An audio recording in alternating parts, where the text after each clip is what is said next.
نحمده ونصلي على رسوله الكريم بسم الله الرحمن الرحيم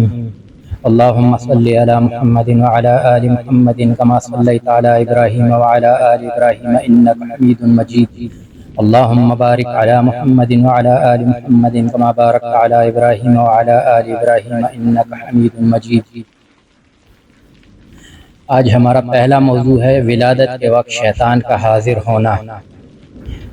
صحیح میں حضرت ابو ہریرہ رضی اللہ تعالیٰ عنہ کی حدیث ہے کہ رسول اللہ صلی اللہ علیہ وآلہ وسلم نے فرمایا کہ علاوہ حضرت عیسیٰ علیہ السلام اور ان کی والدہ حضرت مریم علیہ السلام کے تمام اولاد آدم کی ولادت کے وقت شیطان مولود والے بچے کو دباتا ہے، جس کی وجہ سے بچہ روتا ہے۔ حضرت ابو ہریرہ رضی اللہ تعالیٰ عنہ نے استدلال میں یہ آیت تلاوت فرمائی وَإِنِّي أُعِيذُهَا بِكَ وَذُرِّيَّتَهَا مِنَ الشَّيْطَانِ الرَّجِيمِ۔ یہ آیت قرآن کریم میں حضرت عیسیٰ علیہ السلام اور حضرت مریم کے بارے میں نازل ہوئی، جس سے معلوم ہو رہا ہے کہ وہ دونوں شیطان کے اثر سے اس خاص حالت میں محفوظ رہے تھے۔ بخاری شریف کی حدیث میں ہے کہ شیطان ہر بچے کو اس کی آنکھ میں ولادت کے وقت انگلی چبوتا ہے، علاوہ حضرت عیسیٰ علیہ السلام کے۔ ایک روایت میں ہے کہ بچے کا چیخنا شیطان کی حرکت کے نتیجے میں ہوتا ہے۔ حضرت سہیلی رحمۃ اللہ علیہ فرماتے ہیں کہ چونکہ حضرت عیسیٰ علیہ السلام کی ولادت مردوں کی منی سے نہیں ہوئی بلکہ روح القدس کے پھونک سے ہوئی، اسی واسطے شیطان سے آپ محفوظ رہے۔ اس سے حضرت عیسیٰ علیہ السلام کا حضور صلی اللہ علیہ وآلہ وسلم سے افضل ہونا لازم نہیں آتا، اس لیے کہ آپ صلی اللہ علیہ وآلہ وسلم کے قلب اطہر سے حصہ شیطانی نکال دیا گیا تھا، اور آپ صلی اللہ علیہ وآلہ وسلم کے قلب اطہر کو روح القدس نے پانی سے صاف کر دیا تھا، اور چونکہ اس حصہ شیطانی سے انسان میں شہوات نفسانیہ پیدا ہوتی ہیں اور وہ حصہ در حقیقت سلب پدر سے منتقل ہو کر آتا ہے، اس لیے وہ حصہ شیطانی آپ صلی اللہ علیہ وآلہ وسلم کے والد محترم کی جانب راجع ہوگا، نہ کہ آپ صلی اللہ علیہ وآلہ وسلم کے نفس اطہر کی جانب۔ اسی واسطے وارد ہے کہ روح القدس نے آپ کے سینہ مبارک کو چاک کیا اور اس میں سے ایک گوشت کا ٹکڑا نکال دیا۔ اس سے معلوم ہوا کہ یہ وہی حصہ تھا جس سے شیطان بچے کے اندر اثر انداز کر کے اس کو دباتا ہے اور بچہ چیخ پڑتا ہے۔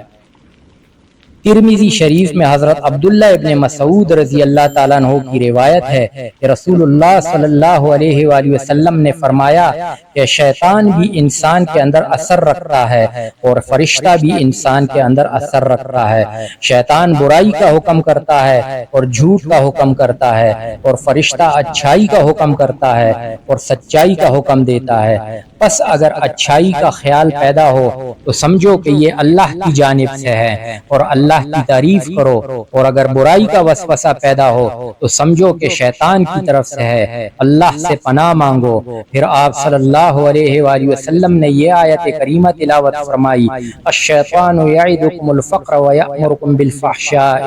یعنی شیطان وسوسہ ڈالتا ہے اور برائی کا حکم دیتا ہے۔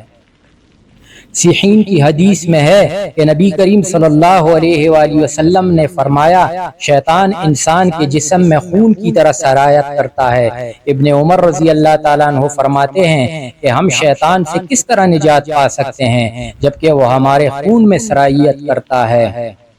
حضرت ابراہیم نخعی سے مروی ہے کہ شیطان انسان کی شرمگاہ میں بھی آمد و رفت رکھتا ہے۔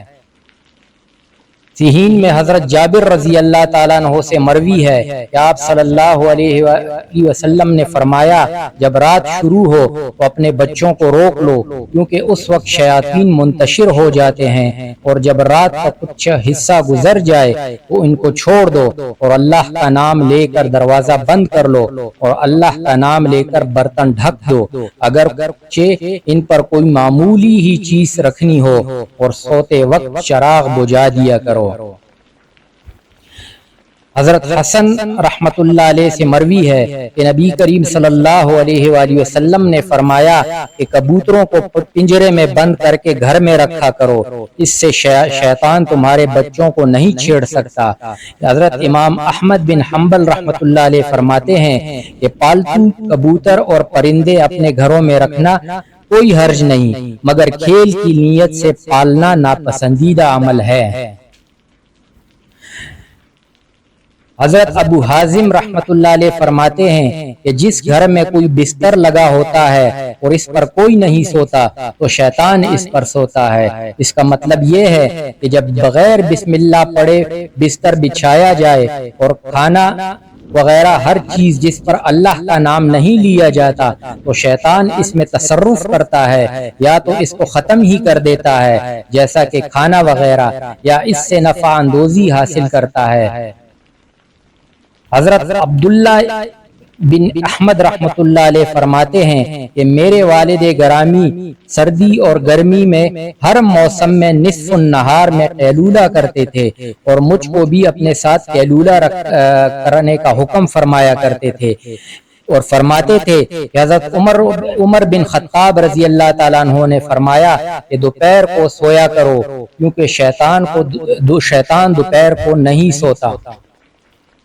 عبداللہ بن احمد رحمت اللہ علیہ فرماتے ہیں کہ میرے والد گرامی گرمی اور سردی ہر موسم میں نصف النہار میں قیلولہ فرمایا کرتے تھے، اور مجھ کو بھی اپنے ساتھ قیلولہ کرنے کا حکم فرمایا کرتے، اور فرمایا کرتے تھے کہ حضرت عمر بن خطاب رضی اللہ تعالیٰ عنہ نے فرمایا ہے کہ دوپہر کو سویا کرو کیونکہ شیطان دوپہر کو نہیں سوتا۔ حضرت قتادہ رضی اللہ تعالیٰ عنہ انس بن مالک رضی اللہ تعالیٰ عنہ سے روایت کرتے ہیں کہ 3 چیزوں کی محافظت کرنے سے روزہ آسان ہو جاتا ہے: قیلولہ کرنے سے، سحری کھانے سے، اور کھانے کے بعد پانی پینے سے۔ اللہ تعالیٰ سے دعا ہے کہ اللہ تعالیٰ ہمیں شیطان کی چالوں سے ہماری حفاظت فرمائے۔ وآخر دعوانا ان الحمد للہ رب العالمین۔